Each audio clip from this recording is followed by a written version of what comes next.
ఎవరి వల్ల పుట్టిందని అనుమానిస్తాడు. ఎవరి వల్ల పుట్టిందని అనుమానిస్తాడు. ఆయనకి ఏ సమాధానం చెప్పాలి? ఆయనకి మనం ఏ సమాధానం చెప్పాలి?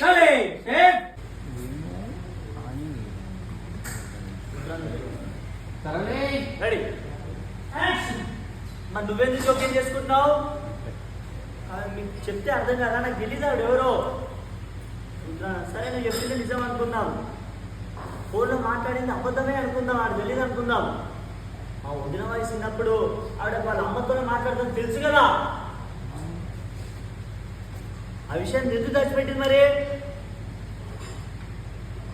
ఎందుకు చెప్పలేదు అప్పుడే? రాజన్న అంటే ఎందుకు ఇలా పొడుస్తున్నారు మీరు? ప్రాబ్లం ఎందుకు తెచ్చబడుతున్నారు? మీకు ఇంకా వాళ్ళు కలుసుకోవాలని లేదా? చిచి, నాకు ఆ ఉద్దేశమే లేదు. ఎందుకుంటుంది నాకు ఆలోచన ఏం లేదు.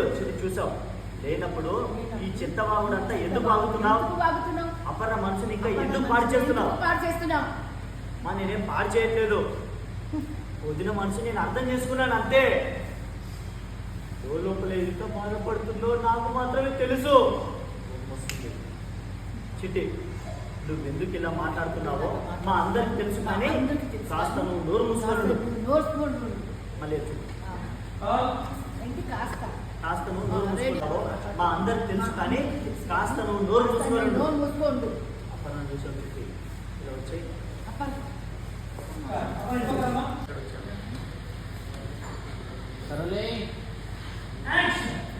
చూడపన్నా, రేవతి నిజంగానే తప్పు చేసి ఉండొచ్చు, కానీ మళ్ళా ఇండియాలుగా తన శిక్ష అనుభవిస్తూనే ఉంది.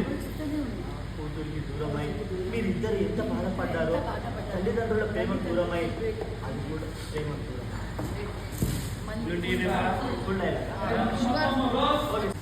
అప్పన్న చూశారు, కోపం ఉంది, ప్రేమ చూశారు, వాళ్ళు లోపలికి వస్తూ ఉన్నారు. అప్పుడు నాగో ఎంత ధైర్యం ఉంటే మళ్ళీ ఇంట్లోకి వస్తావు? ఏదో నచ్చ చెప్తుంది, వినట్లేదు అపర్ణ.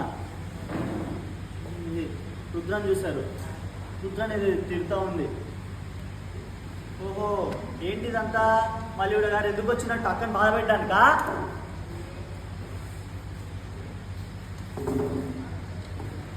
అంటుంది. అయితే ఒక్క నిమిషం అంతా నాకు ఇప్పుడే మ్యాటర్ అంతా అర్థమైంది. కానీ ఈవిడకు మేము ఇంటి కోడలమని తెలీదు. అవునత్తయ్య, మీ మనసు చాలా గొప్పది, క్షమించవచ్చుగా మీరైనా. రేవతి గారు క్షమించండి అత్తయ్య.